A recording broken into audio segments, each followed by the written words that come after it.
When you work for somebody in their home as a servant or as an artist assistant, often you are really in their lives quite a bit.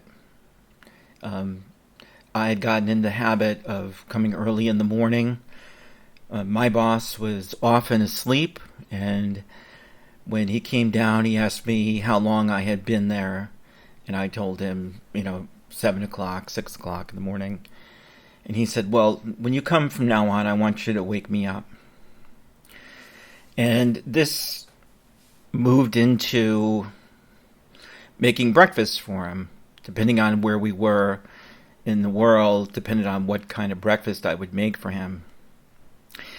And in the United States, I would make, sliced bananas and cereal. I would make a sort of a creme fraiche out of yogurt, strained yogurt. And when I first started doing it, he complained that I had used bananas that were too ripe.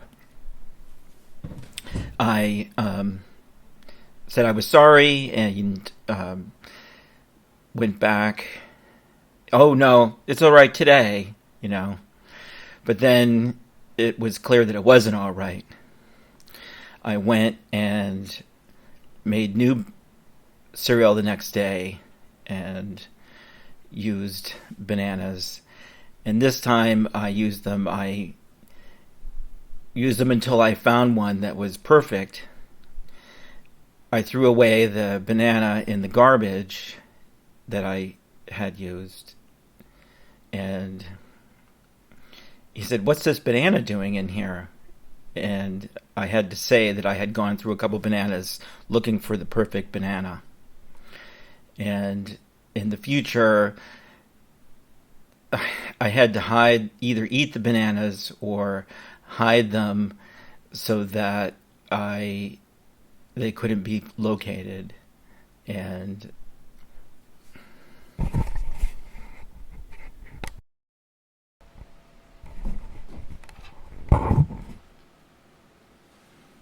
I work for an artist, and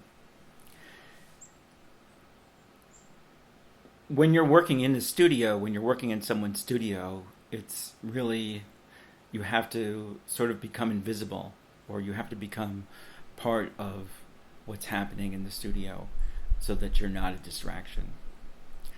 I started working for an artist who had a very big studio, and there was lots to do every day. The first couple months, I really just worked away at cleaning and putting things away. And one day he said, "I'll see you in the springtime." And I said, "What do you mean?" And he said, "Well, I usually leave for the winter and don't come back until the springtime.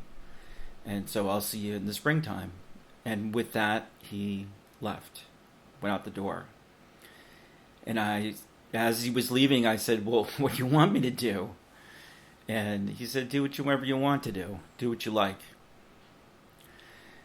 And I really didn't know how to take this. I had never had this kind of job before. And I came in, cleaned every day, cleaned as much as I possibly could. There was a Shadstone Monuments who made tombstones was next door. I asked them how to clean the graffiti off the front of the building, and they told me. And after about a month, I really was out of things to do, and thought, well, if I was hired to help make artwork, then I'll just make artwork. And I proceeded to start to make things. I would get small suitcases together from thrift stores. I would get typewriter cases, and then I proceeded to cut dominoes in half so that the lining had a very mystical inside with almost like stars. And then I made little objects to go in them. Sometimes they were drawings of things that I was making in my studio. Sometimes they were just little objects that I made. And after I finished the first box, I packed them up and sent them to the Caribbean, where the studio was, where the Spring studio was, and started another one. I eventually made 3 of them at first winter, and never really heard anything about it. Never heard whether it was a good job or whether it was something that was expected.